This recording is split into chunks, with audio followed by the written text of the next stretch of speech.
Good morning! Ako nga pala si Chan, factory worker dito sa Taiwan. Andito, ginagawa din tayo ng visor para mag-scatter. Siyempre, papatusin natin yan. Hindi natin papalagpasin yan kasi trabaho ang binunta natin dito. Kahit anong trabaho, aban lang. Isa tayong OFW, ganito nga pala yung gawa ko para sa OD. Ayan, walis-walis. Scatter ko nga pala yan. Yan, yung mga ano natin dyan, followers. Ito lang palang gawa natin dito para magkaroon ng OT. Yun, walis-walis. Napakalupit ng walis niyan. Pakaibang walis. Kung sa Pinas, sa ano, walis tingting yan. Hindi ko alam kung anong klaseng walis yan, oh. Walis-walis muna tayo. Sobrang kapal na kasi. Kailangan ng gupitan. Yun, oh. Para tayong ano dyan, panlaban. May putpot sa ulo. Yun, oh.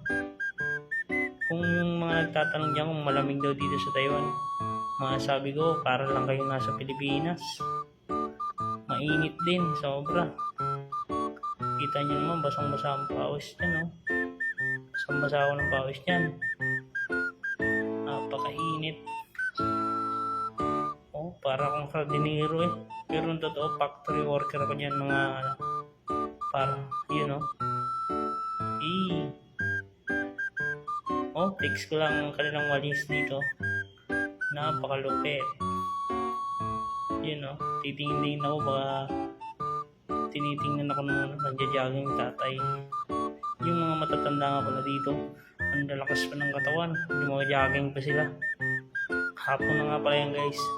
Ang oras yan mga ano na 5 something. Yun, oh. Daming winalis ko yan. Mahaba yan. Mahaba yung scatter ko na yan. Yan nga pala yan sa ano, gilid ng aming company. Yung puno na yan sa gilid ng company namin. Yan, oh. Kakaway-kaway pa ako niyan. Kala mo hindi naman napapagod.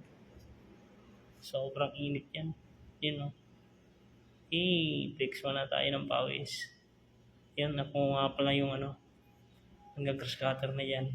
Pa-video ko sa akin ano, trainer, nagtitrain sa akin yung ano, malupit na ditong matagal na, 12 years. Si Gerald. You know, kung tawagin ay kulay. You know, ano lang tayo niyang scatter.